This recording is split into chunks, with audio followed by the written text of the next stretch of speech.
strategy. In fact, that is the core strategy most organizations use as to advance their interests when it comes to employees. Remember, in HR and in situations like in the corporate world, you're in competition with your opponent or with your competitors, not just on market share, but on personnel.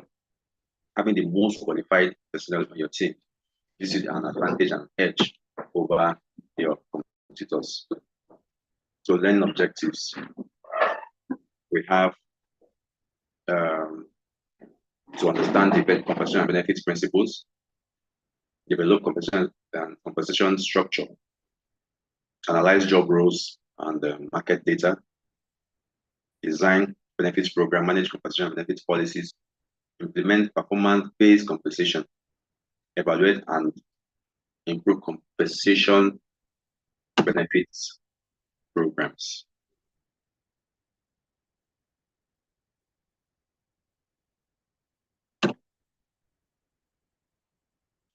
Comp and Ben, as it's usually called, Comp and Ben is a crucial aspect of human resources that deals with employees' reward system. Most of us, the reason why we work is what? To get paid. In fact, if we are to use the Maslow hierarchy of need, at the bottom of the pyramid, people want to get paid because to feed, to meet their daily needs, to meet their everyday needs. And if you look at that pyramid, the bottom is even bigger, right? Because most people are working because they want to get paid. Excuse me.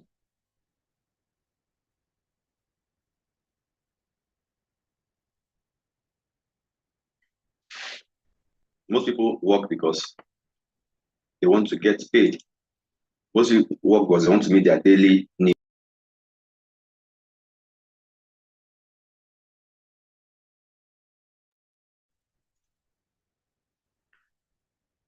Okay, so, however, in the today of work, in the now of work,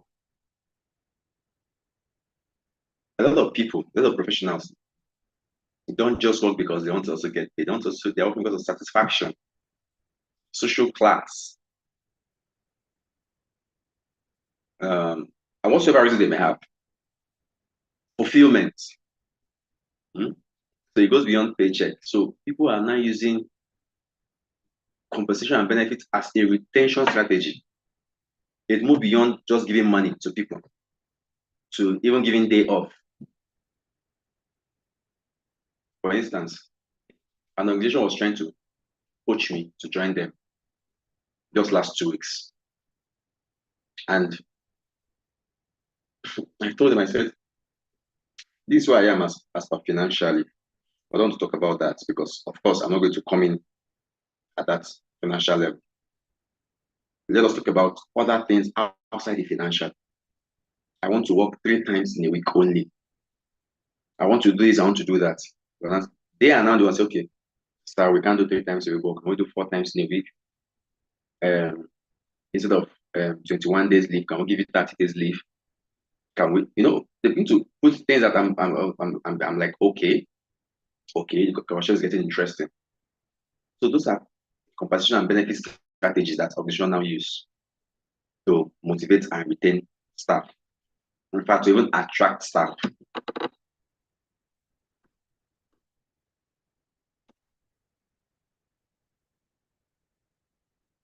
So compensation refers to all forms of direct payments and tangible reward that employees receive in exchange of their work. Compensation is the reward you receive in exchange of your work. Your direct work gives you compensation. And number 1 is salary, wages, bonuses. In fact, there are some bonuses that falls under under benefits. Okay, commissions, and other incentives. Why benefits are indirect, non-wage compensation, provide non-wage reward provided to employees such as health insurance, retirement plan, uh, other perks, holidays, work style, some other, it might not even be cash.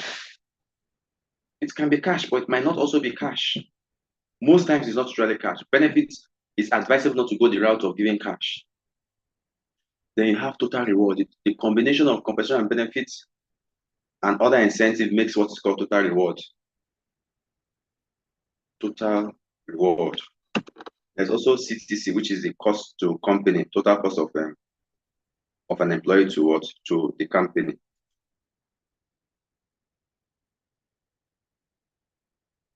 Equity compensation, stock option or other forms of ownership in the company offered to the employee, often used as an incentive to align their interest with the company. So imagine if the bank is giving 0.003 stake to people at a particular level. So aside their salary, they are still getting certain kind of reward. You will see even in some organization where part of what forms benefits that you're working in this organization. Okay, I can remember when I was working with an oil and gas company, a downstream sector. Part of the thing is that I can get I get 50% off the lubricant if I want to change the oil of my car now. If I buy that particular oil, just to go to the nearest depot with nearest depot, and I'll get 50% off if I'm making a purchase on the oil for my car. Okay. Also, what I enjoy was that I could enter any filling station. Not any filling station, sorry. I could enter our filling station and another filling station that we are, partners to buy fuel. No matter the fuel scarcity, that time I never lacked fuel. Those are part of the things I enjoyed. So I remember when I was living that, my wife was like, how am I going to doing the fuel? Like, no, God will provide. Before I joined, how will get our provided fuel scarcity. Right? So those are some of the benefits, and it was like a big deal. It was a very big decision I had to make when living there. It was a very big decision. Some organizations will even recharge. At that point, they were recharging my phone. Recharging my wife's phone was about 15,000 naira every month. That was also a problem when I was living. So I had to negotiate with my wife first before I even negotiate with my current employer. But she was saying, who will charge my phone now for me? I'm getting 15,000 naira every month. So we shouldn't go as far as paying your children's school fees. Some give you paid allowance. Those are benefits of working in a social organization. A part of the reason I work is that with my ID card, if I go to a particular airline, they're going to give me 30% off. My organization is going to pay for it. Is it 30 or 40%? I can't remember again. My organization will pay 40%. Yeah, 40%. Yeah. Will pay 40% of any local destination I'm going to if I use that particular airline. Even if it's a personal journey, it's not official. So if I'm traveling to go and visit my family or visit friends for a wedding, I have that. There was a cap on it, but I mean, in a month, we rarely use that.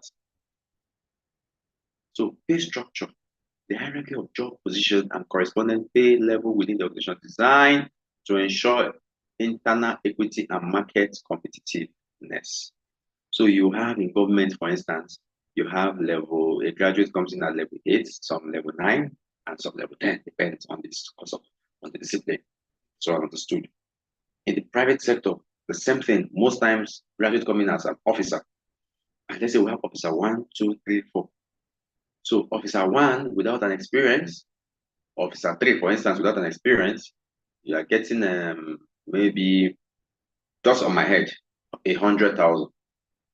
Then officer 2, maybe the one has a little experience, it's coming maybe 150,000. Officer 1 coming 200,000, like that. Like that, just the way you have grade and steps in the government. Private sector also have that. Objective of so it's used to attract talent and to retain them.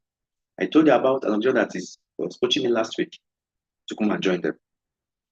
Yeah, it's drawing me to go, It's telling me, come and work with us, come and work with us.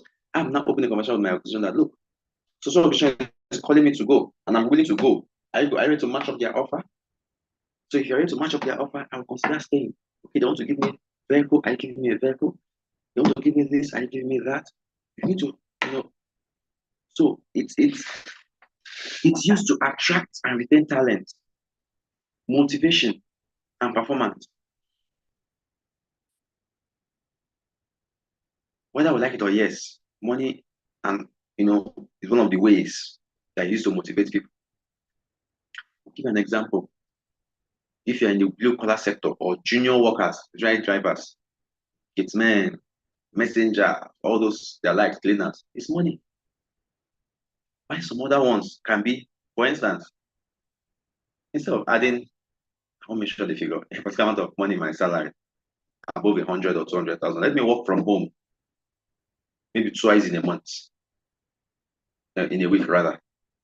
It pays me better, So, you need to know, but in doing that, you need to understand where your staff category falls under.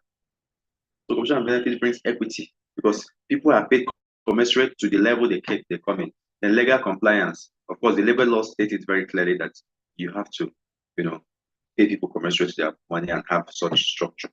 Cost management, it helps you to balance your management because with that you can work within a particular budget. It can also help you to understand your financial when you're going out of line. Like remember in my current place of work where account had to flag that our equipment budget is going up, our salary is going up. So we need to check what happened.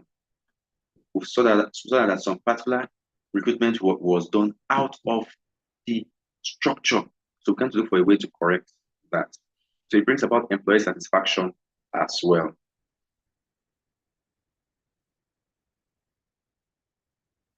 So what is the role of comp and bend in HR engagement? It plays an overall role in what? In aligning with business goals by offering attractive packages. Employee value proposition, well-designed compensation and benefit programs strengthens the employee value proposition, making the organization more attractive. Performance management, it rewards performance and set a pace for people to begin to do more. Right? We said this in our morning class. Organizational culture, compensation and benefits reflect and reinforce the organization's culture and value. An organization that value people will treat them well. We bring compensation and benefits packages that will attract them. There's a personal organization I know that pays very low when it comes to salary, but there are other benefits that they give. And then one can hardly say no to it. Okay, one can hardly say no. Then proper management, properly manage. Okay. Properly managed compensation and benefits reduces risks related to employee dissatisfaction, turnover rates, the legal issues, and let's talk about the turnover rate. So when people are there, when people are satisfied, imagine where you're providing staff costs for an employee. So even when they are broke, that they finish their money, they are sure that if I go and stand in that junction, staff costs will carry me to work. That can just be what is keeping them. Employee development, compensation and benefits can be administered through training. Remember in the morning, I said that training is a strategy for retention. So if you administer it properly, you can use it for employee development. When employees know that they are being developed, they are going to stay. That is it on the introduction of compensation and benefits.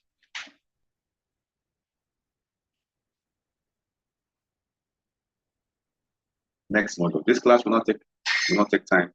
Quite straightforward, short, and direct.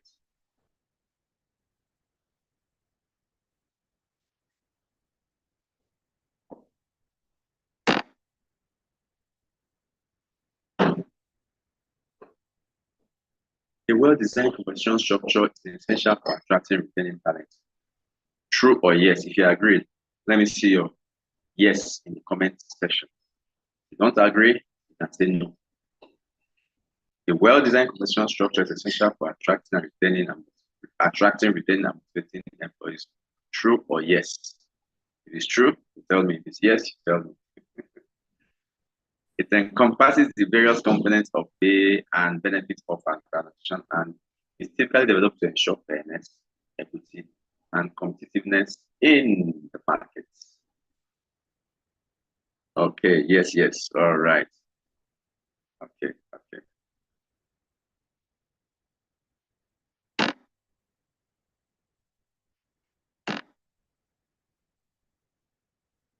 Component of compensation.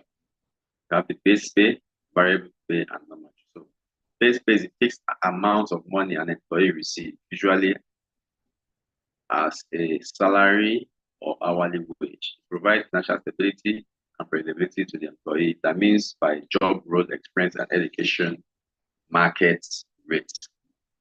So base pay.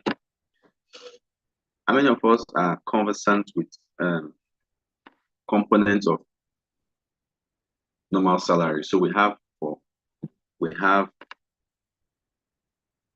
basic salary, which is usually untouched by law. No matter what you do, you don't touch the basic salary. By the Nigerian law, we don't have a particular amount assigned as portion to the basic salary. We don't have that. The law does not accommodate for that. But what most organization does is from 10% of the total gross salary. What is the gross salary? Total amount you have to earn in a month before deduction of tax, pension, and any other. That is gross salary. Now, things that constitute your gross salary is your basic salary, transport, and housing. Housing and transport. They call it BTH or BHT. Okay. So companies determine what they want on that. But they have implications. The lower your basic BTH, the higher tax you pay and lower pension.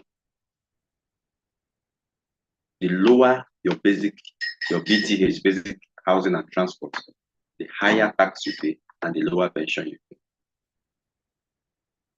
Then the higher your BTH, the lower tax you pay and the higher pension you pay. So it has implication. Remember, pension is being paid by both the employer and employee. What is the percentage of pension for both employer and employer? Do we have an idea? Do we have an idea? If we do, let's sit in the chat room while I proceed. So we have variable pay. It is a computation that varies based on performance, results, or other criteria. So we have things like bonuses, commissions, profit sharing, incentive payments. The purpose is to motivate employees to achieve more performance. So the more you do, the more you get.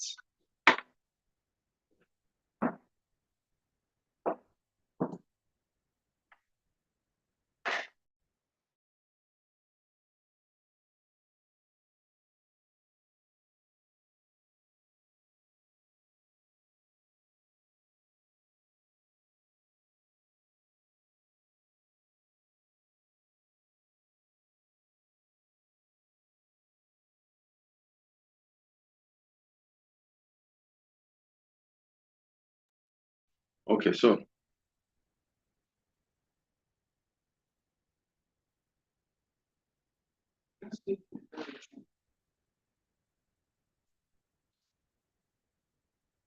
all right, so let's proceed. So non-monetary rewards. These are benefits like when they say health awareness program, you have insurance, gym membership, work-life balance, flexible work hours, you can work remote, paid time off, training, career development, tuition reimbursement, mentorship opportunities, program reward, employee of the month reward, public acknowledgement certificates, and so on and so forth.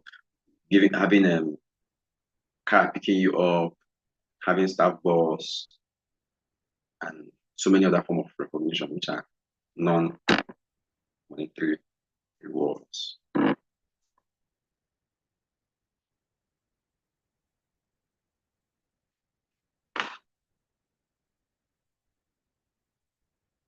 There was a question I asked. What was that? I've not seen anything in the chat room. Myself, I've forgotten the question. Right, what was the question? Percentage of pension. What is pension percentage from the employer and employee? Do we have an idea? I think it's 15% now. No, it has not got into that. I know it was, no, okay, I think it's 12.5, yeah. From where? How does it go? There are two deductions. 12.5 from the employer. I know before it was 7.5 before from employer and employee, but I think it's 12.5 now from both. Okay, you are close. You are very close. Okay, it's 12%, total of 12%. Total of 18%, 10 from the employer, 8 from the employee. Oh, is that the latest now? Yes, that's PENCOM Act. PENCOM Act, okay. Based on PENCOM, yes. 10 from Pension. Pension Act, rather, sorry, not PENCOM Act. Okay. Please, can you say that again? Because I need to know that. 18% in total, right? That's what the law says. Oh. And 10% from the employer, and 8% from the employee. Oh, okay. Okay, so and the calculation is not like 8% gross. No, that's not where it comes from. It's not like from the gross. It's not like, so if you're earning 100,000, then they will take 8% of your salary, which is 8,000 for your pension. Government will not pay 10%. No, that's not how it works. There are factors to be considered. First of all, if you're earning 100,000, they will take away 20% of 100,000. It's calculated per annum in the first place. 20% of 100,000 per annum is okay, per annum is 1.2 million. So 20% of 1.2 million is 10% is 120 to 40,000. It's non-taxable. Then where your annual, there are other conditions where your annual money is, when 1% is less than 200,000, you pay, and that 200,000 is taken out. So by the time you do all that, the actual taxable income can now be, let's say, 600,000. It's from that 600,000 we will remove 8%. It's from that 600,000 we will then tax. If the person has, like I said in the morning, you have a okay, I can see that in the chat room. Pension condition minimum under 18 years. 8%, 10% by the employer, 8% by the employer. Yes, if the employer decides to bear all the cost of the minimum contribution is 20% of the monthly enrollment. That's correct. This is exactly from the Pension Act. Okay, so the deduction is not on the gross. It's done on a particular percentage. If you are the type that maybe have treasury bill, you have insurance that you're doing on your own and some other things, that money normally will be taken as part of your tax relief. They'll remove portion of that from the money that is going to be taxed. Your tax will further drop. You'll not be taxed so much. So it's a very interesting process. And that's why I say in HR today we have compensation and benefits specialists, people who specialize in compensation and benefits, because it's a very wide field, very interesting field as well. Okay. So job analysis and evaluation. In designing compensation structure, we need to take cognizance of the following: job analysis and evaluation. Looking at the role this person is going to undertake, what are his responsibility, what are the skills this person has, what will be the outputs to the organization. Okay. In doing this, there's also what's called job classification. So if somebody, an officer in admin, should the same officer one in admin, should the same officer be earning with the same officer in audit, for instance, officer one doing audit, should they be on the same scale, or is an officer in admin, officer one in admin and officer two is in audit, maybe an officer three in what they call in maybe HR, So you have to classify them how they ought to be. I'll give you an example with the paramilitary, with the military and the paramilitary, the police and the army specifically. I know that the army is usually like one step below, how would I put it? It means, let's say a sergeant in the army is equivalent, or one sergeant in the army is equivalent to like a superintendent, one star superintendent in the police, right? A captain in the army is equivalent to a CSP of police. So that is job classification being done there, and also applicable in the private sector. Market analysis, conduct market survey to understand the prevailing pay rate of similar role in the industry. Benchmark with competitors. So you have to be able to understand the grade of competitors you are.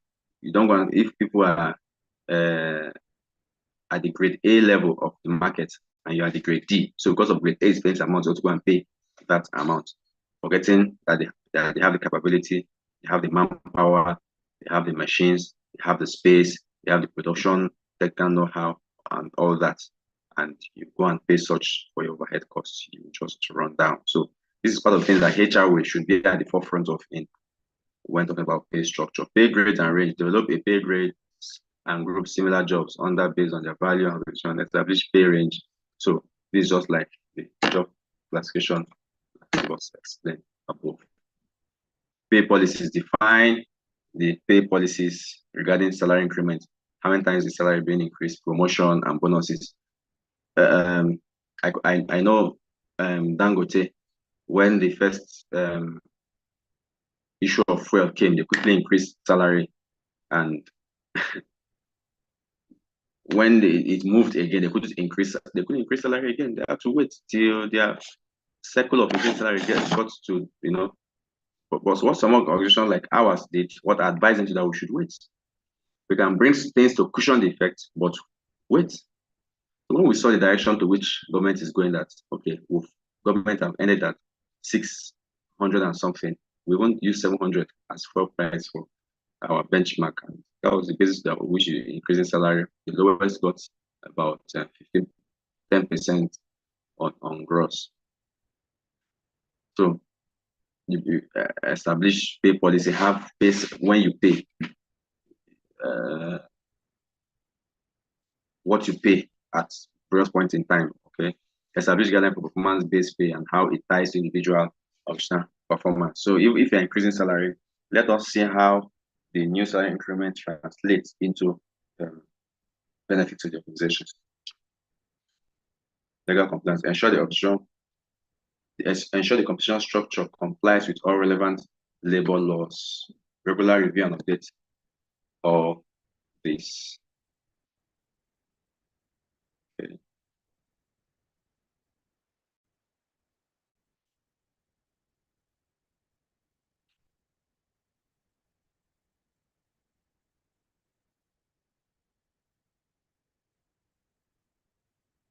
Okay.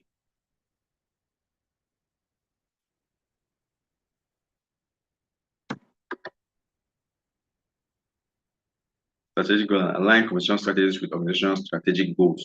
So you have to get what the overall strategic goals is of the organization and align your payment objective to it.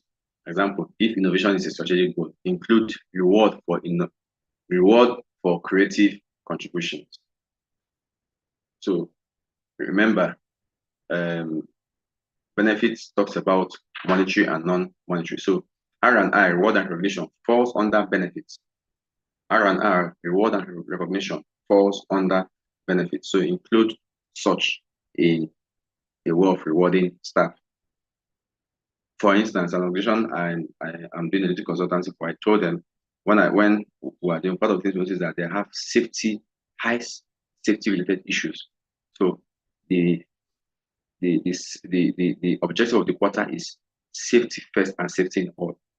And what we now did was we drafted the strategic goal for these 3 months to align with safety. so that we're also giving safety compliant reward rather, safety compliant award to group of departments. Okay, so by so doing, we have reduced, and with that, they've not recorded, according to the report I got, they've not recorded even a near miss. So performance metric, identify key performance indicators that reflect organizational priorities and link conversion to these metrics, especially sales for sales team, project for project completion. So you don't take sales and give to HR and take project and give to sales. It's not going to fly. So communication is key. We stated that also in the morning, that communication is key to whatever we are doing when we're engaging with employees. Flexibility and adaptability. Design communication structure in a flexible way and to adapt to the realities of the job analysis and data and market data. Understanding the intricacies of job analysis and market data is crucial for developing fair and competitive compensation structure. Therefore, this model covers the steps to conduct job analysis, job evaluation, method of job evaluation, the importance of using market data to set competitive pay rate and tools, and the resources available for market data.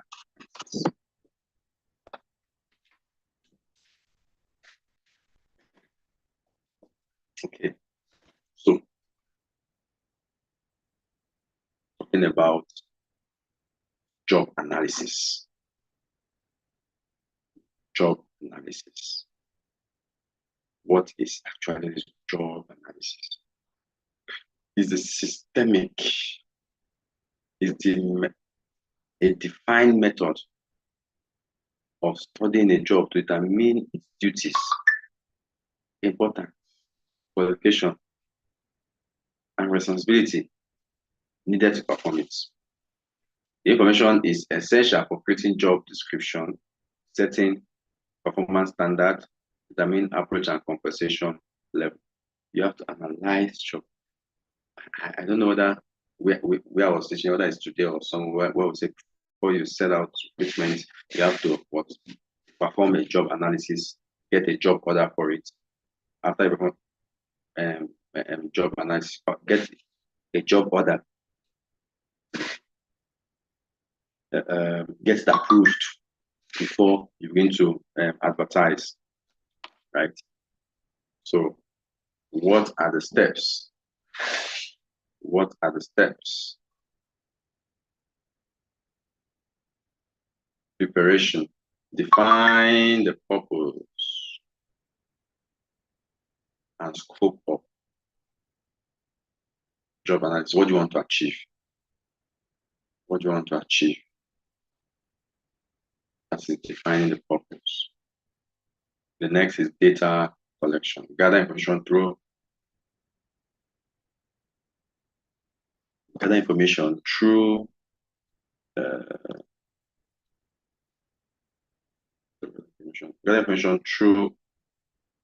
method like interview, questionnaires, observation, survey, and so many other ways.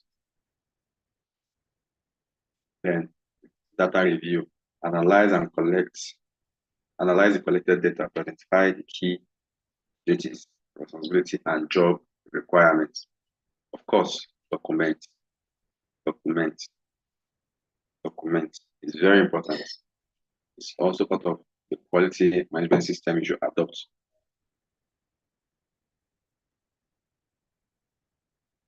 Okay. Then evaluate. Job evaluation is the process of determining the relative worth of the job in an organization. It helps establishing a fair and equitable pay structure by assessing the value of different jobs. All right. Let's go to method of job evaluation. Description. Description: jobs are ranked in order based on their overall worth to the organization. Advantages: simple and easy. It's simple and easy what to implement. Why its advantage is subjective and may not be suitable at large organizations with diverse job roles like ours. We are not going this route because we have so many similar and unsimilar job roles. So this really does not favor classification. Classification method. Jobs are grouped into predefined classes or grades based on their similarities in duties, responsibilities, and qualifications. The advantage of this is it provides a clear structure and it's easy to explain to employees because it just tells you this is that, that is this. It's very clear. Maybe inflexible and not account for nuances between job, right?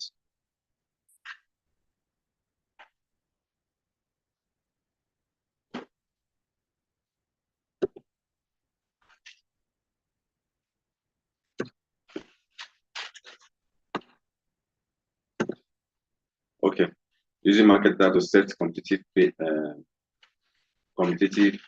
rates. Market data is essential for ensuring that organization pay rates are competitive with those of the employers in the industry or in the region. Which states can we say in Abuja pays higher? Which states? Can we have the chat room? Which states pays higher? Is higher salary. So staff, which states can we have in the chat room? Let's see the states we think pay higher.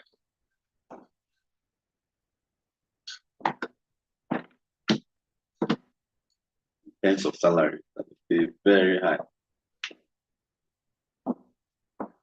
So I'm waiting for that feedback.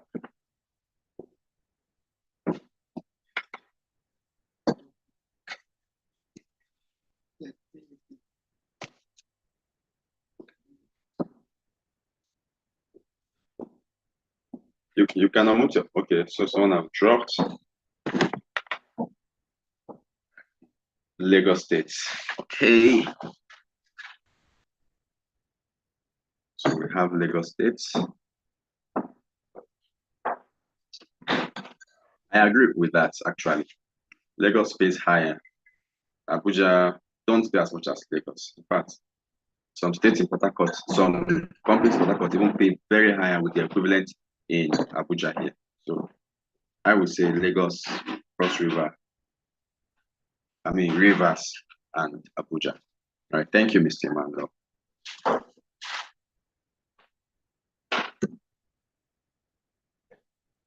Step is in using market data. Identify relevant markets.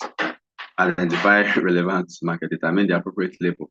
So first of all, you have to start with your industry. The industry. So if you are in, let's say, mines and steel, that's where you start from. If you're in the banking, you start from there. After that, you go on. What is the national? What does national look like in payment of that? What is the overall national when you come to region, maybe at state level, and now even at that state level, your own locality. When we say state level, we might talk about something like, let's use Lagos for instance. It's a very good example for this. So if you want to determine payments of admin officers in Lagos, admin officers in Lagos that work in the tech sector.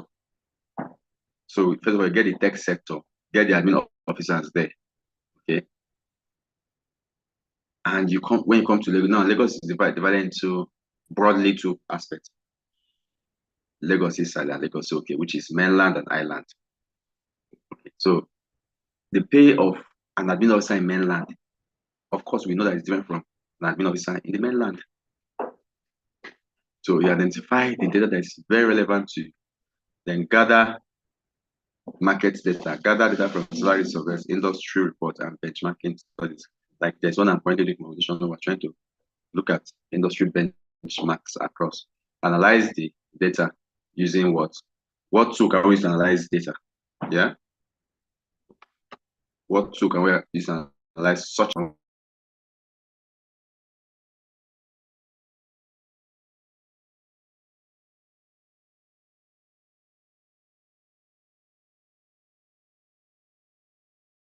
Okay. Basically, we use Excel. That's the basics. We use Excel. That's why Excel and data analysis is very important.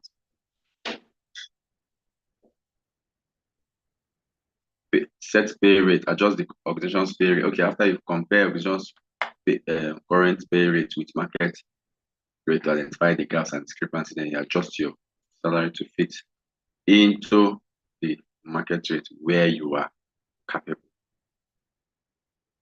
Tools and resource for market data analysis. Number one is salary survey. Conduct salary survey from time to time, where you can get this as it on your system. Reports from industries. Okay. Reports from industries can also be guide. Benchmarking studies. Outline compensation. Outline compensation tools. Professional associations can give you this. Government sources and also ex-employees. You see some organizations, they'll ask people to bring they'll ask you to what is their current earning, where they are coming from, or what's their last pay. All these are also part of where you can use to get it. So we are halfway down the class. Taking a 5 minutes recess, 5 minutes only. And when we come, we'll take the rest of the class and we'll conclude. Please, as we come for in the next 5 minutes, I want your questions ready. And I'll gladly put a touch to it. Okay. But we just have 5 minutes. So we converge. Of course, we're not even going offline. We'll still be here. Once it's 4, 5, 6, 7, 8, 9, 2:59. Thank you.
right, you're all welcome back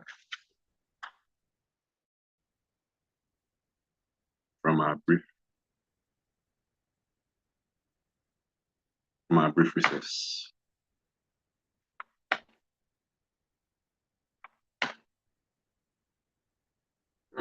All right.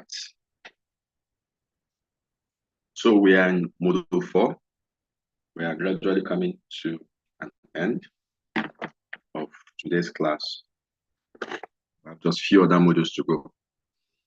Benefits programs. Benefits programs.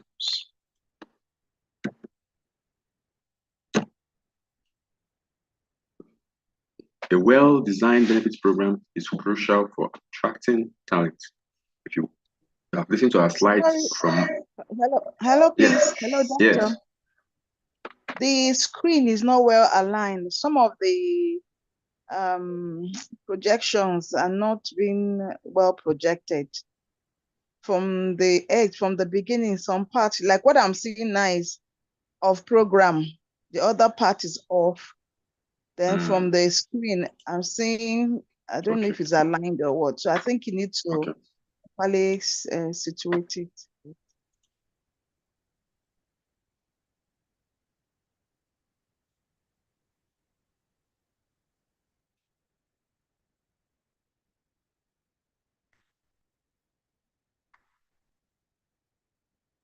Okay, so I'm doing that now.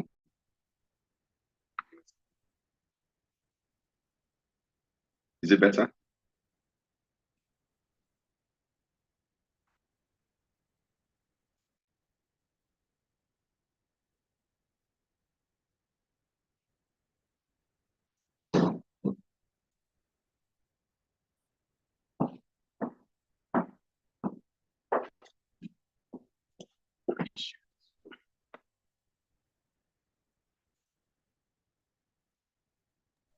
It's better now. What about now? It's better now. Okay, so you can see benefits of program. Yes. Okay, thank you. So from morning till now, we're talking about attracting talent. Because see, this is important because we move from just always recruiting to attracting people coming to us. You can tell in a week, in organization, how many cold emails we receive, job application email we receive. They want to work with us.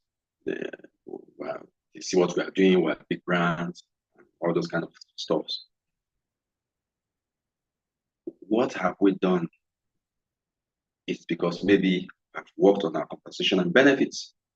We have used various HR scopes as a tool in attracting talent. So in this model, it covers the type of employee benefits, the process of designing comprehensive benefits program, legal consideration and compliances, case studies of innovative benefits program. So types of employee benefits, some types of employee benefits, health insurance, retirement benefits, wellness program, paid time off, flexible work arrangement, life and disability insurance, professional development. What other can you add? Leave benefits. There is an organization, one of my friend organization that they do grandma's benefits. Grandparents benefits. What does that mean? It means if you're a grandparent and your daughter give birth, if you're a man, you can go 5 days to visit your daughter. If you're a woman, you can go 1 month to visit your daughter. So companies are now catching for Omugo, as it's called. These are just... we have something like severance benefits. Yes. Severance pay, most of the times is when those ones comes basically when you are leaving an organization. Most times. Okay. So there are various... some people pay for, I told you of organization that pays school fees for their starting categories of staff. I also told you how a organization was charging 15,000 naira to my wife's phone every month. As I'm receiving my own, she will receive her own every blessed month. You know, it could. So there are so many other benefits that the education gives. Even what they call this, when you purchase their products, you can get products for free or at a particular discounted rate, or have access because of um, which option is that now, that the ID card has a chip that they can use to access uh, commuters in Lagos. So these are just innovations that people are bringing and bringing.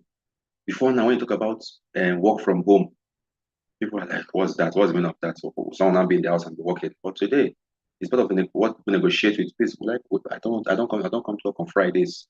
Put that in my employment letter. And organizations are doing that. They've moved from attendance-based payments to tax-based payment, result-based payment. Most NGOs don't care whether you come to work. You can be yours and be working. Most NGOs don't care whether you come to work. You don't pay your, as long as you are delivering the tax. So we have insurance, of course. We don't need to talk much on this. Retirement, contributory pension, and voluntary retirement. So under the retirement, we can also talk about the gratuity. Okay, also talk about gratuity. Of course, we have the pension, but also talk about gratuity. Some occasion when you stayed 5 years and above, you get gratuity. Wellness program, health screening, fitness program. You can see some organizations. That's why Lagos is always ahead of in all this kind of thing. You see some organizations that we do what they call this thing, a health wellness program for their staff, or they will also organize a marathon in Nigeria. In Nigeria, in Abuja here, there is one hospital that does that often. Like once they organize a walk from their hospital down to central area and back to the hospital. This is a way of publicity. This is a way also, aside publicity, is a way of also encouraging their workforce. We started from their workforce, and before you know it, even people who are not their workforce is now enjoying the walk through Abuja. So mental support, access to counseling and stress management system. I remember a staff of mine whom took maternity leave, and along the line, she lost the child. And people were like, she has to resume. The child is there. I said, what? If she is this, even the time she needs, they need more. First of all, even in the eyes of the Lord did not say that if you go on maternity leave and your child dies, your leave ends. No, the Lord didn't say that. But over and above going legally, this is when she needs that health support. So we provided her with what they call that, the psychiatrist they call now. People that had to talk to her, walk through the process. Took her time, extra 2 months before she could resume work, and she's doing well. She's doing well. To have left the organization, but she's still there, and she grew up to management level. So these are kind of support that our organization should give and can give to their staff. So paid time off, you have your annual leave, sick leave, maternity leave, like the example I just gave the previous slide. So what kind of how many days you give in annually? Paid leave as mandated by labor law is just minimum of 6 days in a year. But organizations have gone beyond that. Then say labor law, no, this is too small for us. So the minimum you will get now is 15 days, I guess. That's the minimum I have seen since I've been working. 15 days for junior staff. Then you have senior staff getting maybe 20, 21 days, or 22, some 25 days, some 30 days. Okay, depends. Then sick leave. Some organization does once a month. Like you have 12 sick leave in a day, in a year. And depends on what works for the sector you are, because some kind of sector that you put certain law, it will be abused. Some sector you can do 5 days in a month. You have maternity leave, which of course that is very clear. Flexible work arrangement, remote work where you can work from home. Like I said, the COVID is even here. During the COVID pandemic, we are working from home. Companies that could not work from home downsized. They have flexible work hours. Some people work from There was someone that shared his contract of employment with me last week, and his resumption time is it 1 o'clock? Is it one or two? And while we are 7 hours from US, right? So if we are 6, 7 hours, that means he resumes by 1. Yeah. So he resumes by 1 when they're waking up in the US because their business has to do with US. So he resumes by 1 o'clock, goes to office by 1, and close by 7 p.m. or thereabouts. So you can understand this flexible work hours of the things, a way of attracting people. Life and disability insurance, group life, it's very important that institution does this. In fact, it's in the eyes of the law, is required, and I think there's a default payment if you don't do this. It also helps when you lost a staff or emergency or accident cases. I think they pay 1 million naira to the families. I think that's the last time we did that for one of our staff that died. So, and then if it's accident, they also pay a particular amount also added to that 1 million. Disability insurance covers for income loss due to temporary and permanent disability. Maybe that's NSITF. Let's say those who work in the factory sector, you machine cut your hand, your finger, or something on your body, or maybe on your way to or from work, you had a disability, accident that resulted in disability. You are also covered. So, but you are covered to the extent that your company is fronting this. So a lot of companies don't front it. A lot of companies don't front it. But for so many that front it, they use it as a retention strategy. So when I'm talking to people now to join us, I always mention, I say, we have this, we have that, we have this, we have that, just to make them go, oh, you have it? I say, yes, we have it. So thing happen. So I'm taking you out of the salary conversation. We're no longer talking about salary. So you'd be like, salary is so small, but when you calculate other things, you get it, like, oh, okay, that's fine. Okay. So professional development. Professional development. Please, the essence of this is for us to see what we can implement in our organizations, what we can suggest in organizations. Okay. The next is professional development, training programs. Let me just take first this. Okay, let's go ahead. Access to training workshops. Yeah, organizations that does training all the time. Trying the NGO fields, they are being trained almost here and then at no cost, because those trainings are needed for them to perform their job effectively and efficiently.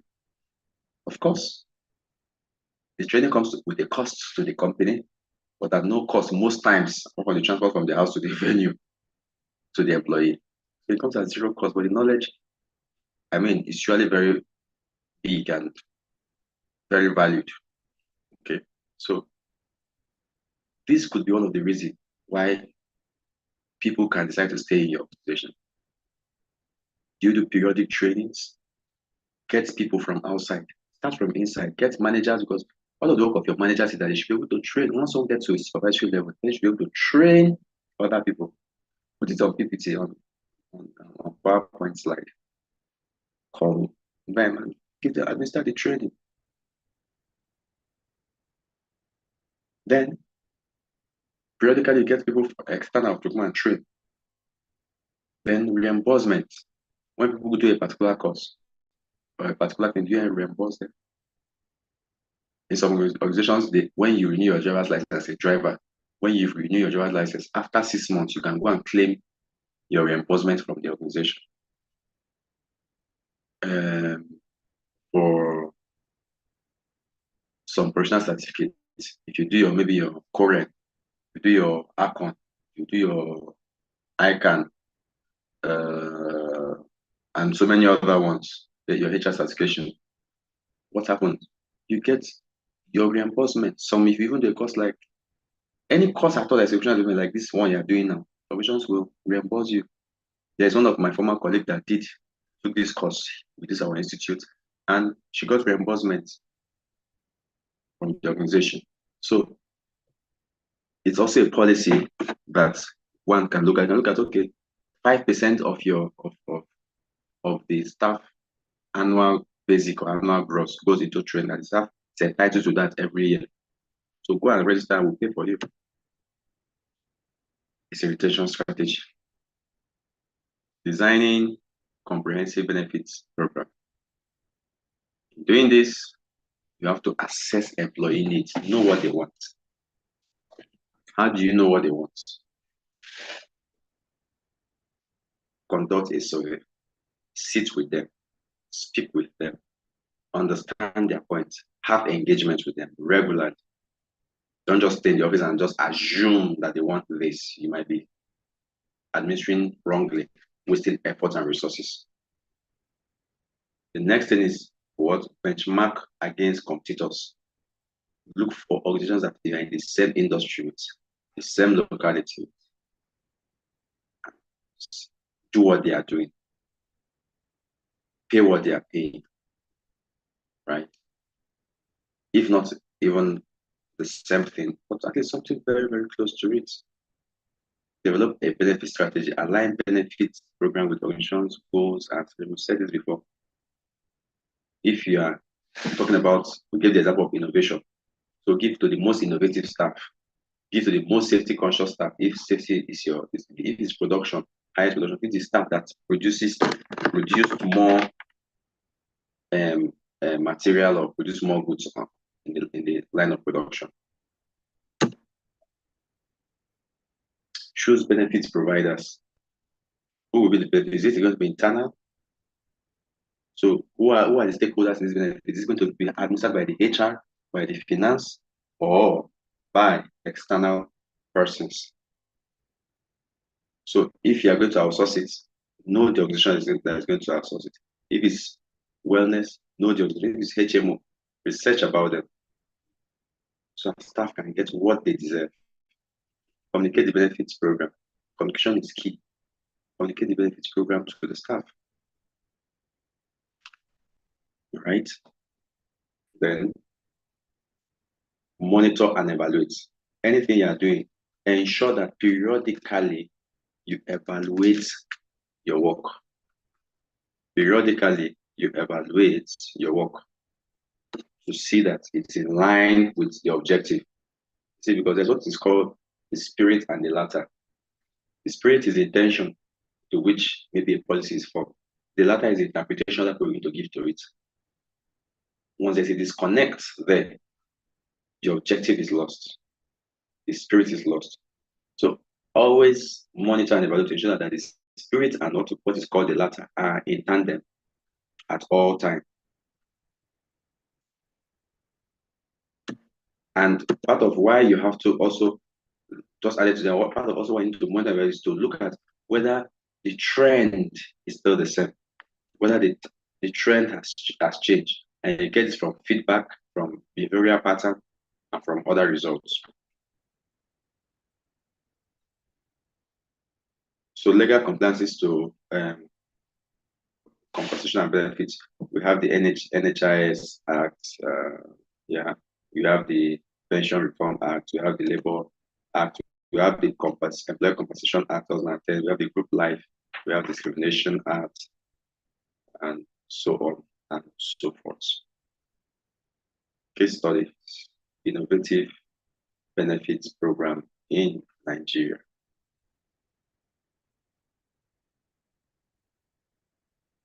So we have MTN Nigeria, innovation, comprehensive health insurance, wellness program, extension training program.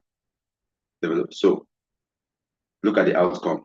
High employee satisfaction. You agree with me that most MTN staff, not cultural staff, we're talking about MTN staff, they are satisfied. There's reduced turnover. I was discussing with somebody he worked in Airtel before he traveled abroad, and he was like, his destination is MTN. I just want MTN. I was like, but Airtel made more profits in the last quarter than MTN. Yes, but you still want MTN. So you see, but it has shaped the perception and the loyalty of this particular person. That even though he's working in Airtel, he's still looking at MTN at the point in time. Reduced turnover and strong employer brand. GT Bank, innovation, robust health and wellness program, competitive retirement plan, generous annual leave policy, continuous professional development. They pay very well as well, very, very well as well. So you have improved productivity. That explains, if you look at what they call this thing that was in the last quarter by Nigerian Stock Exchange, based on profit declaration. GT is among the first 4, first 5. I can't remember again. Even MTN. Shell. So we have Shell, extensive health benefits. They have health benefits extend to both children and anybody that even wish to stay in your house. One of my friends were talking about Shell and Seplant. We were trying to compare, and the guy said, "Do you know Shell? I can compare Shell and Seplant. That Shell, even your dog is under HMO." We're going to laugh. But what he's trying to say is that the extent to which they extended their health benefits program. So they have substantial retirement benefits and comprehensive life insurance as well as disability insurance. Why are they going to put disability? Because kind of the sector they work in, they are upstream sector and they are liable to high risk, So because of that, you see that they have to put such benefits. They will have the Dangote group. Dangote has very competitive pay package, very, very, because I know this because we're in the same sector. Very, very competitive salary. Very competitive. In fact, there are part of people that made us, when we are doing our salary benchmark, we had to adjust to what they are paying and began to also look at more a robust benefits system. They have healthcare, significant investment on employee training. Yes, they do reimbursement, they do study leave, and then safety program. Okay, so they have high loyalty. That's why you hear people like, I've been Dangote for so many years, 17, 15 years. All right, increase operational efficiency. Also, they don't shut down, and a strong safety culture. Steps to develop clear compensation and benefits policies. Do we have? Sorry, yeah. sir. I've been raising my hand since. Yes, that's what I want to ask now. Do anybody have any question? Yes. Please. Thank you so much, sir. I'm looking at the companies, the names you have been mentioning. I didn't see any federal government job. Yeah. So my question, why is it like that?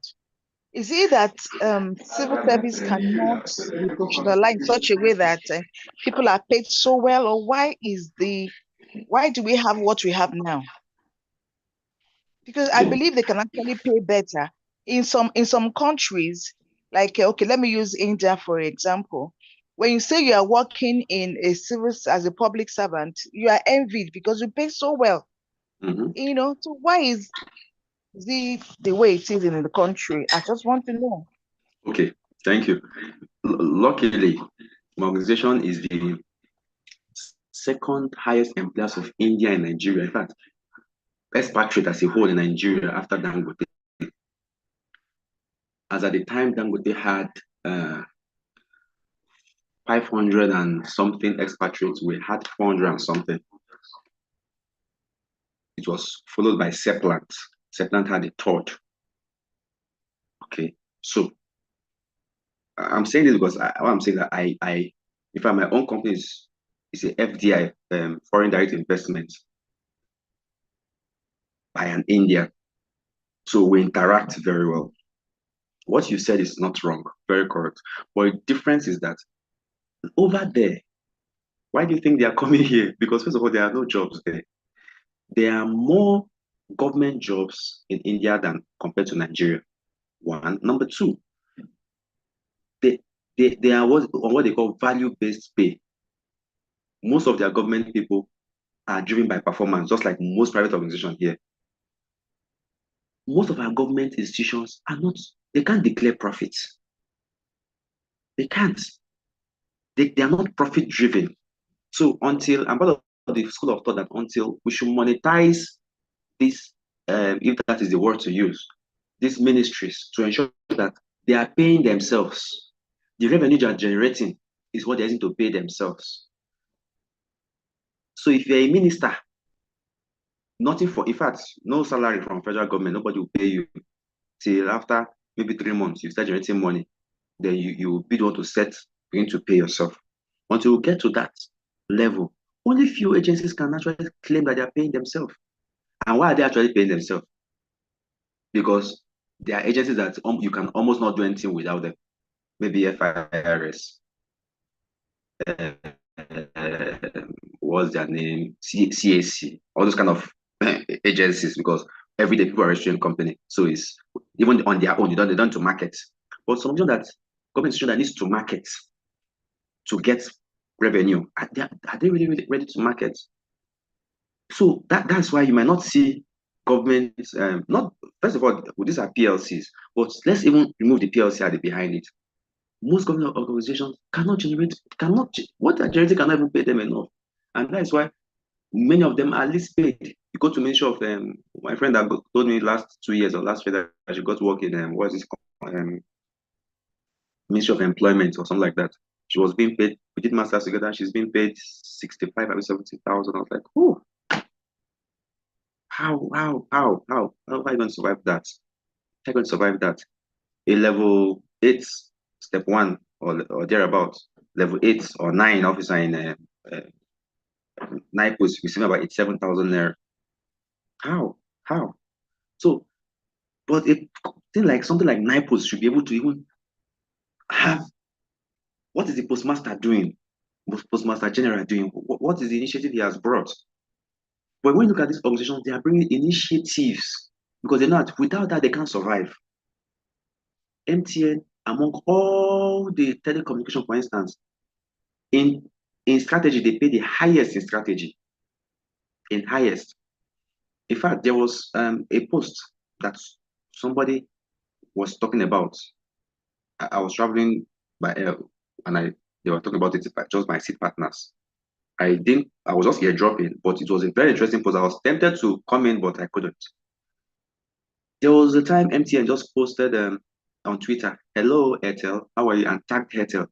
I'll be, "Hello Red, how are you today?" And that post sparked reaction in the whole of internet that MTN is greeting Airtel. So that is people thinking, they were telling me what that post did. They were discussing how that post generated. Because me as a layman, I just saw that post like, people are just catching cruise, but they were not telling me how much that post generated for them. What that post made. People say, MTN have an open heart. Let me go and buy MTN SIM. You know, Nigerians become very emotional. Is it GT Bank? When you talk about technology, you can't call the first 3 banks in technology or 4. Let me just say first 5 banks when it comes to technology, and you don't call GT. How many government agencies that even has to do with technology is what is that? There's a ministry that has to do with technology is in their name. But I'm not sure if you go there, you see up to 10 computers. I'm not sure people there know how to operate computers. So only few of you, maybe like your type, that is willing to push yourself to look at beyond the government. If I am working in government, for instance, beyond my salary, how can I develop myself? You don't even have that self-drive because every 2 years or 3 years, as the case may be, promotion must come. If it's the military, maybe if you're a senior officer, 4 years or there, okay, junior officer is 4 years, senior is 3 years, promotion must come. So there's no performance driven. The other day we were talking about this minimum wage of a thing, and my colleague said, all of us are talking about minimum wage. Nobody are talking about performance. How are we going to ensure that even if we're paying 60,000 or 62,000 naira, how are we going to be sure we're going to generate this amount? So until we're going to have the kind of thoughts of performance-driven governance, productivity-driven governance, profit-driven governance, then maybe I will personally ensure that it's listed as an example here. Thank you. All right. So step 2, developing clear compensation and benefits policies.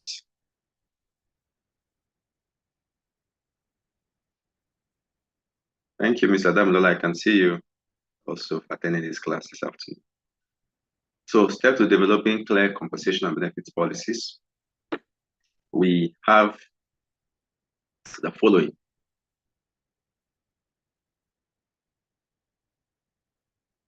Define the objective. What do you want to achieve? Conduct your needs assessment. This should be systematic. Okay? Align your needs assessment with your objective. Excuse me. Align your needs assessment with your objectives. And then you do your benchmarking. Okay? Your benchmarking will be based on what you said, what industry standard, location standard, and so on and so forth. The next is to work with legal compliances. Ensure that it complies with various laws, Pension Act, Labor Law, Compensation Act, and so on and so forth. So if an employer, for instance, is saying they are taking away a particular benefit, for instance, let's say an employee cut his hand if you're in a factory setting, cut his hand or had accidents, or you can't, even if you put it in your handbook, it cannot fly, because the law that gives you the rock, that gives you the foundation, is there. During the Compensation Act, an employee can just wake up and sue his employer for mental damage. Like they shouted at me yesterday, give me mental damage, I'm suing you for so amount of money. It's there in the Compensation Act. So those are, though most people don't even talk about that, with more concerned and tied with the Labor Act. But Compensation Act has more to really offer when it comes to legal compliance, and that's why most times when you are reviewing all this, when you have to do compensation and benefits, what they call this, the Compensation Act is where most people should, is advised that they should rely upon. Then develop a policy framework with this. Then have your stakeholder engagement with your policy framework so that they can have an idea. Have your stakeholder engagement. Everybody has to be involved, from the least cadre to the highest cadre. You have to get your stakeholders involved. Have conversation around this, have negotiation around this, and so on and so forth. Then go on the documentation, that documentation, which is signing and every other thing after yours. Of course, that is after stakeholder bought in, you have gone back and forth, and now you're going to approve, you approve. That you approve, which is documentation. You have your communication strategy, how you're going to communicate it to them. Don't say, oh, we've had that conversation with them before, and they know. No, have it. Implementation. How am I going to communicate the implementation strategy? Communicate the pros and cons with them. They're going to implement. Are you going to implement once or in phases? I always advise, most times you implement all these things in phases: phase 1, phase 2, phase 3, and phase 4, phase 5, depending on how many you want to do. Review from time to time and make necessary adjustments. Okay.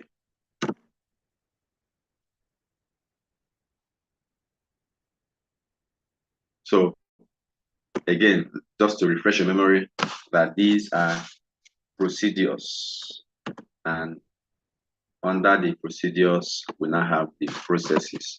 So under the procedure of objective, define objective, you now have the process of attract talent, ensure policies are competitive, retain, breaking it down. Just trying to refresh and go to the class we had previously. I'll talk about how to conduct the analysis through survey, focus group, conversation. It can just even be when you are having lunch with your colleague or subordinate, you are engaging them on that to get their thoughts. With competitors, industry surveyor, we said this, legal compliances, legal implications, develop policy framework, statement, scope. Yeah.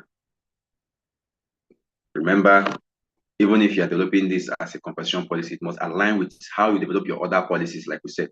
So you should have a policy template, how you develop policies for your organization. So this will not be an exception. Involve stakeholders, every stakeholder from the least to the top.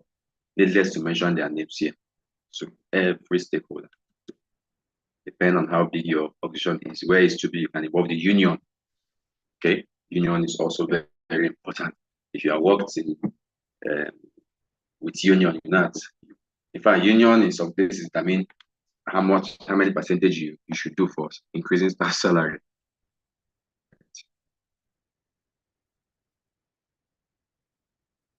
Okay. So documentation, of course, clear language is not ambiguous.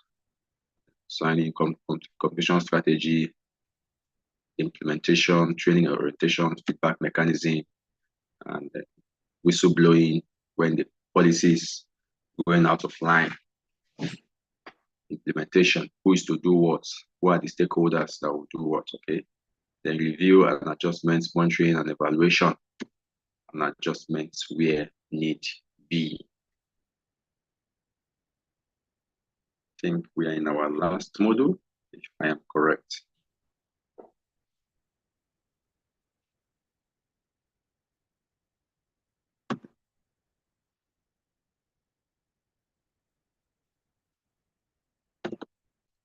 Performance-based compensation. Performance-based compensation is a strategic approach that links employee reward directly to their performance, aligning individual and organizational goals. So this model explores the principal and practical aspects of designing and implementing performance-based compensation system. So can we mention just one performance-based compensation system? Just one. You can type or mute your mic.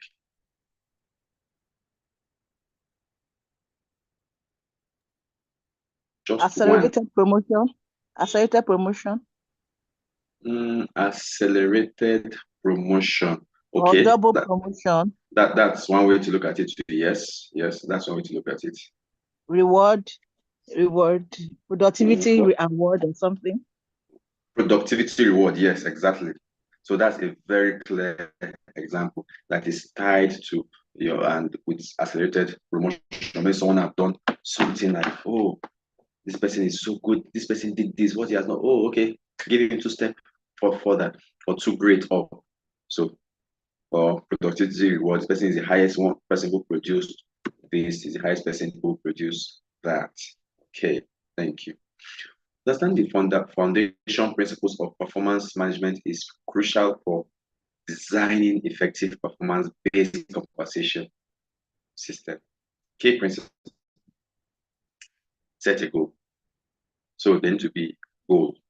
They need to be a KPI. They need to be what else? What other name?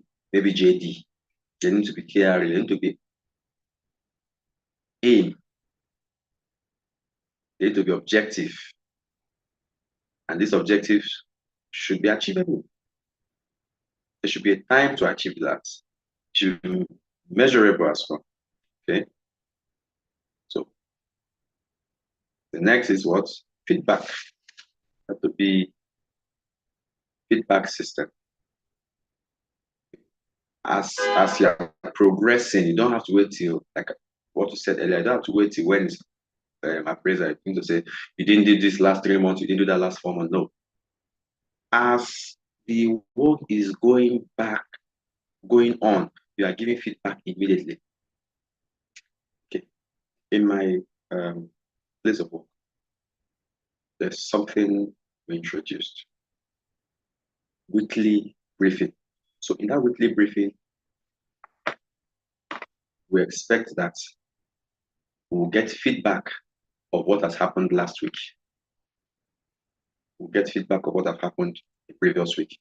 So they'll be like, sir, yesterday, this was what happened. Week, this was what happened. We expected that you would have done this and done this. That's them talking to me. I said that, sir, before you send that mail, you would have. Or someone say, okay, sir, I didn't deserve the query, or person. And myself, I've given them my own feedback too. No, okay, Daniel, you should have done this. Amara, you would have taken this route. Sani, this. No, go this route. So you have to be that conscious. So at the appraisal period, you can now evaluate that those corrections you gave within the line, were they implemented? Were they done? So the appraisal system should be open, transparent, to avoid bias, to avoid distrust. Last year, I appraised the staff that felt like I was biased. So he took it up with my GM. He met me first. I said, sir, it's not comfortable with the score. Score 65. He was expecting he was going to score 70 and above. And he told me, it's a recruitment officer then. It's not comfortable with it. I said, okay. The major reason why I scored you low was because of attitude issues. You're very good at your job, very good, but attitude, zero. I can't. You're not giving me the vibes I want for your attitude. So he took it up with my with the general manager, human resource. Right now, that was beauty. They say, yeah, lucky. Like, he was the one that appraised it. I didn't even know why I chose to appraise that. He was the one, he would have gotten up to that. And he wasn't comfortable. He became so moody that whole week. Somehow he went to the CEO's office and maybe showed that he was moody. And when I came in, the CEO asked me, what happened now? I saw so person, his face has been really bad. I said, it's appraisal. He's moody that I scored him 65. And he's lucky to have gotten 65. So it's so transparent that everybody knows that the marking is there. Their parameters measurable. Excuse me. So measurable. So your appraisal should be that transparent that people can protest that, okay, this is not it, and they can ask for remarking. There was also one HOD, or a staff from a particular department, came to that. Feel this appraisal is biased. So what we did was to fix that appraisal, sent his KPI to another HOD to appraise him. And that there was a review. So the results went up about 90 something as a matter of fact. So you have to have a system that when you implement it will be fair and transparent. Developmental plans, create individual developmental plans where applicable. For the ones that pass, still create plans that will make them better. The ones that did not pass, create PIP. What do we say PIP is in the morning? What is PIP? PIP. Let me see that in the chat room. Then align your performance with organizational goals. PIP, can I see it in the chat room? What is PIP?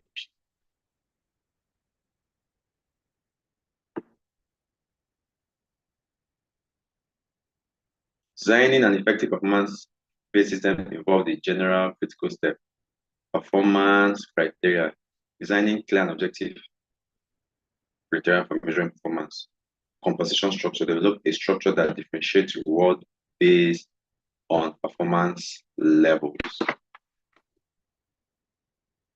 PIP is performance improvement plan. Right? Okay, so incentive programs. Create short-term and long-term incentive programs that motivate high performances. Okay, so you can have bonus, you can have commission, certificate, and any other thing that to develop around that. Of course, policy should be there to guide. Fairness and equity. Insurance system is perceived as fair and equitable by all employees. Compliance, ensure the compensation complies with all relevant laws, both internal. So even when you have your external laws, draft your internal laws to guide. Don't take it for granted. Don't take it for granted. Even if it's not something very big, you can do something small. Linking of compensation to what? Performance metrics. Quantitative metrics. Linking performance directly to performance metrics ensures that employees are rewarded for their contribution to the organization's success. So have quantitative metrics using measurable data, something you can see, something you can count, number of customers attended to, number of things produced, quantity of things produced. That can be used. Number of complaints. Then qualitative, mostly in the HR. That's where you see this. Qualitative, you can't measure. And sometimes it's as if HR is not working. And HR, what has HR done? What has HR done? What is HR doing? Because HR don't have that number of things to produce to say, okay, this is what actually HR have done. Okay. But by innovations, by policies, by creating leadership, that is where we can say, okay, we can link HR function to HR performance to compensation and benefits. Balance score, utilizing a balance scorecard approach to measure performance and benefits. Of course, where the is also a performance management. We would have discussed this earlier, where you use a balance scorecard to review performance of your employees. Real-time tracking, influence real-time performance. So yes, that's where maybe you're using Google Sheets and any other software that you're using. Adjustability, ensuring the system can adapt to changes in organizational goals and marketing conditions.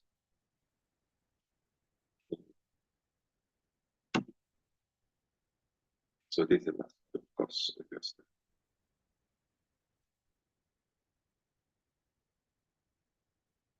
Evaluation and continuous improvement.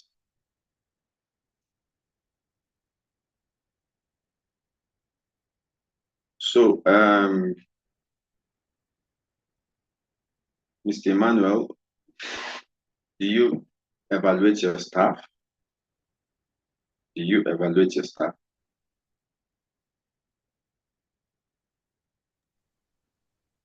Do we have such assignment for today? No, I'm just saying that you run a business now, right?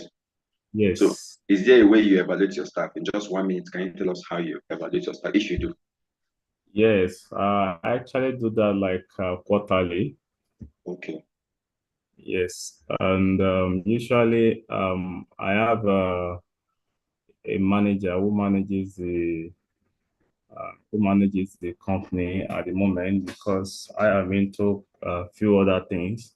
So quarterly, I usually reach out to him. Sometimes we may eventually have a physical meeting. Sometimes we may have to do it over a phone conversation. I ask about we look at the income growth. We look at challenges and some of the factors that may have caused either the business to grow or Not to grow. drop down. Okay. We'll pay attention to all of that, and then we also look at the staff inputs and outputs, so as to be able to know what to do in respect to that. So we do that often, usually All right. 3 months. Okay. All right. Thank you so much. You're welcome. Christy, do you want to tell me about your own experience?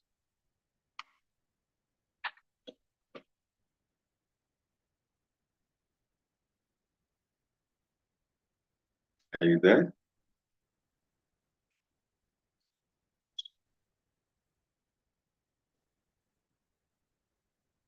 Can you hear me? Yes, I can hear you now. Okay. So we have this performance management tracker. We operate it now. So we have a quarterly evaluation. We have targets, we have KPIs and all that. So on a quarterly basis, we do that.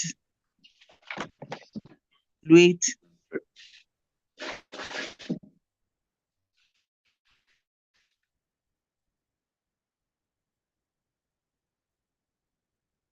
Okay. All right. Thank you. Thank you. Okay. So this is good. It's a good feedback. It's a good feedback. So let's proceed. Evaluation and continuous improvement are essential to maintain effective compensation and benefits programs. This model provides a comprehensive guide on assessing the effectiveness of these programs, gathering and analyzing employee feedback, and implementing strategies for continuous improvement based on best practices and trends.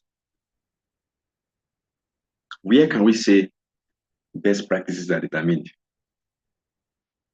How do when we hear this word best practice? So where can we say it's determined? What determines best practice?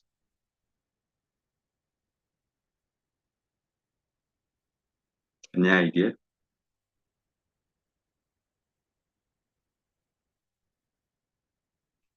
Okay, so best practice we can say come from professional bodies, court rulings, what most successful and lean organization does, and other international organization. Okay, so these are where we can say best practices emanates from or guide best practices. Assessing the effectiveness of compensation and benefits programs. There are several key steps to this. Number one, we have the performance metrics to identify your key performance indicator, which is KPI. We've said that severally. Identify your KPI to measure the impact, right? So then collect data, both qualitative and quantitative data to assess program performance. Okay. Benchmarking, of course, we said it for industry and then locality. Cost benefit analysis.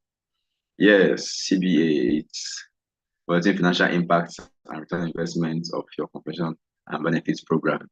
Okay, so you need to look at, okay, if I'm to pay, I can remember when I was in the society, in the health sector, there was this surgeon we needed to employ. What's that? I think there were two actually. I can remember one. One is a pediatric surgeon, and the other is a nephrologist and a something surgeon. It was also a surgeon and a nephrologist. I can't remember again. So they were calling how much then? Is it 2 million? Each of them one of them was working then in a Asokoro hospital. The lady was working in a Asokoro hospital. And we are like, okay, how do we determine how to pay this person? Okay, that even if we pay them this amount, that's as an organization, we're making that money back. You know what we did? We then sat down and determined how many surgeries they are to perform, how many major surgeries, how many intermediate surgeries, how many minor surgeries they are to perform. That was how we now justified that 2 million we have to pay them.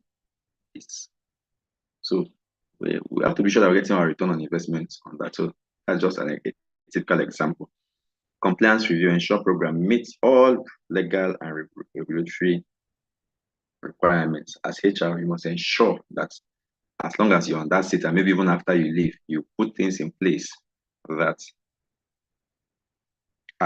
does not give a gap, a lacuna that one can capitalize on and take the decision to court and win. People are free to go to court anyway, but ensure that when they go, they don't have to win your organization. In fact, they should not even have the inclination that so you have to cover your organization as much as possible. Employee feedback and surveillance. Employee feedback is crucial for understanding the strengths and weaknesses of compensation and benefits. For some people I've worked with expatriate a lot, they will tell you that, look, my only duty here, where they brought me from, wherever they brought me from, is just to manage my machines. And I'll be like, okay, everybody working with him, leave him, let him go and manage his machine. And what is bringing this quarrel? The quarrel is that they don't want to give feedback. They'll be like, I can't be giving them feedback whether they are, I can't be giving feedback to a bad person. That's what they always say. When they mean bad, the term bad person is an underperforming staff. The one that's performing, they are very happy. They just work with the person. They don't even tell the person, oh, you're doing well, but they just keep working with the person. They're always happy, sending the person for more and more errands. But those are not the ones that are underperforming, please just leave my site and stuff like that. Feedback system is very important. So whether good or bad, for the strong and for the weak in your team, you must give feedback. In fact, that is a strength. All I think you need to do is to look at the strength of that one you think don't have strength in a particular place. Okay. So survey design to get feedback, use survey system, focus group, exit interview, regular check-ins, anonymous feedback channels. And there's another one I want to introduce to you. I just got that concept. It's called stay interview. We have more exit interview and less interview. It's what's called stay interview. It means before the person think about leaving, just have a conversation with your staff. I know that even as you are here looking for a job, but what can I do to keep you further? What can I do to make your experience, your staying with us more memorable? What can I do to elongate your stay? What can I do to, don't be scared to have that kind of conversation. One of the most common things you hear is increase my salary. But the truth is that if you increase, the other people paying better than you. What are the other little things that you can do? What are the things that, let's say in the government sector, typically they don't want to leave the government sector, right? Or you have little or no control. But what are the ways that you can ensure that people don't want to leave your department? They don't always be, I want to work with Mr. Michael, I want to work with Mr. Aiken, I want to work with Mr. This, I want to work with Mrs. That. Why? Why should you be concerned about that? Because even if you're in the government sector and today you say, okay, I don't want to work with this person again, I don't want to work with another person comes, there's a problem somewhere. So what can you do? I'm not saying it should just be all nice, but you need to look inward and have this conversation with your colleagues and subordinates on stay interviews. It's very important. You should not just do always exit interviews or until there's an appraisal to get feedback. No. This could be waste.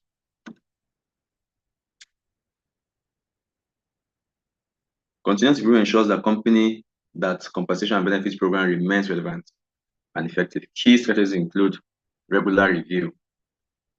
Don't stay oblivious of the fact that things are changing every day. Things are changing every day. Okay, so you have to get informed. You have to get informed. You have to get informed. Don't get tired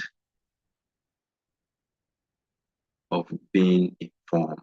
The next is employee involvement. Let employees be involved. Give them the opportunity to lead. Give them the opportunity to be involved in the development and growth of the company. Let them be involved in the drafting of the process of your compensation. But that's why I keep saying it's not a matter of few. At the beginning, everybody needs to be involved before you narrow it down. Your next is development and training and development strategy, providing training for HR manager and employee on the importance and implementation of compensation and benefits. Even business owners, that's been downplayed. And that is also why, as much as I still talk about performance-based minimum wage, I also say that the people who are talking about the minimum wage cannot earn, even if it's 500,000. People that are refusing to pay 60,000 cannot even, if you can put down 500,000, I'm not sure they will survive it. So they are the business owner. Get them involved in the importance of this. Train them on that. Technology integration, leverage on technology to streamline compensation and improve data accuracy, feedback, implementation, timely, actively implementing changes based on employee feedback and monitoring the impact. So the ones you can do it on time. Let the employee see. I always tell my employees this: you shouldn't just be working, you should be seen working.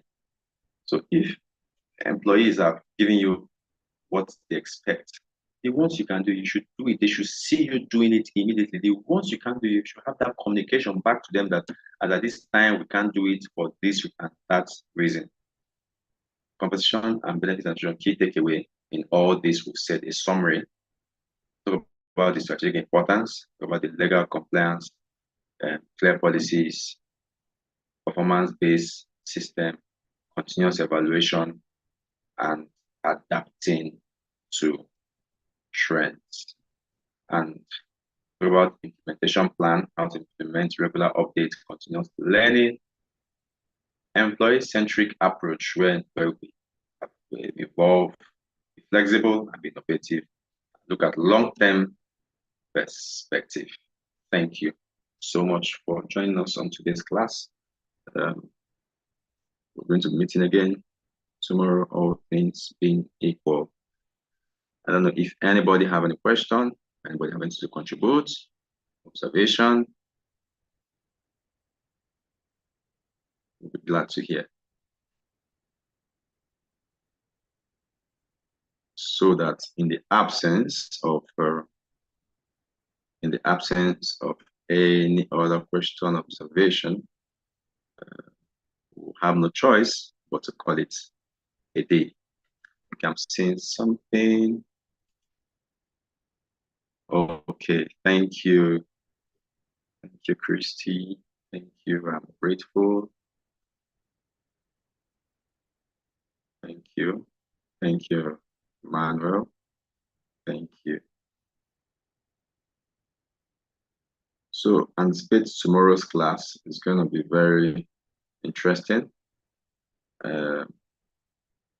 Our classes are practicable. There are things that we do. There are things, and not just things we read from the book. There are things that are there staring at us every blessed day. So for the material, yes, I've communicated to the institute and this will revert to you on the materials. I understand that there's an upgrade in material, so they'll definitely revert on that to you. Thank you, Mr. Manuel, for raising that point. Thank you, sir. Thank you. So we'll be shutting down this class now. You will have a lovely weekend. See you tomorrow. Bye for now.